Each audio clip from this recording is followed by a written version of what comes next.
guys, இன்னைக்கு இன்னொரு முக்கியமான ஹாண்டட் பிளேஸ் இன் சென்னை தான் பார்க்க போகிறோம். அதுதான் புரோக்கன் பிரிட்ஜ். இந்த பிரிட்ஜ் எங்கே இருக்குன்னு சொல்லி பார்த்தீங்கன்னா அடையாரில் தாங்க இருக்குது. இந்த பிரிட்ஜ் எப்போ கட்டியிருக்காங்கன்னு சொல்லி பார்த்தீங்கன்னா 1967 கட்டியிருக்காங்க.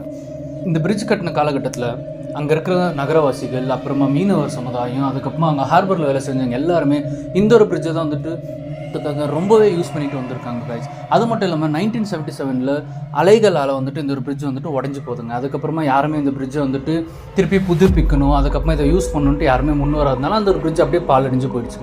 அதுக்கப்புறமா அங்கே ஒரு ரீசெண்டாக ஒரு பொண்ணோட சடலத்தை வந்துட்டு கண்டெடுத்திருக்காங்க. அதுக்கப்புறமா அங்கே வாழ்கிற மக்கள், அந்த வழியாக போகிற மக்கள் எல்லாருமே சாயந்தர நேரத்தில், அதுக்கப்புறமா நடுராத்திரி நேரத்தில் வந்துட்டு அங்கே ஒரு பொண்ணு வந்துட்டு உட்காந்துட்டு அலற சத்தமும், அதுக்கப்புறமா பயங்கரமான அலறல் சத்தமும் கேட்குறதுனால இங்கே வந்துட்டு பேய் நடமாட்டம் இருக்குது. அந்த செத்து போன அந்த பொண்ணு தான் இங்கே வந்துட்டு பேயா ஆவியாக அலைஞ்சிட்டு இருக்காங்கன்னு சொல்லி சொல்கிறாங்க காய்ஸ்.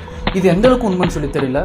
இந்த இடத்த பற்றி தெரியாத சென்னை மக்கள் யாருமே இருக்கவும் முடியாது. அதுக்கப்புறமா பேய்களை பற்றி ஆராய்ச்சி பண்ணணும், பேய்களை பற்றி தெரிஞ்சுக்கணுன்றவங்களோட பக்கெட் லிஸ்ட்டில் இந்த ஒரு இடம் கண்டிப்பாக இருந்தே இருக்கும் கைஸ். ஸோ அந்த மாதிரி ஒரு லேண்ட்மார்க்கான கோஸ்ட்டுக்கான ஒரு இடம் தான் வந்து பார்த்திங்கன்னா நம்ம சென்னையில் இருக்கிற புரோக்கன் பிரிட்ஜ் கைஸ்.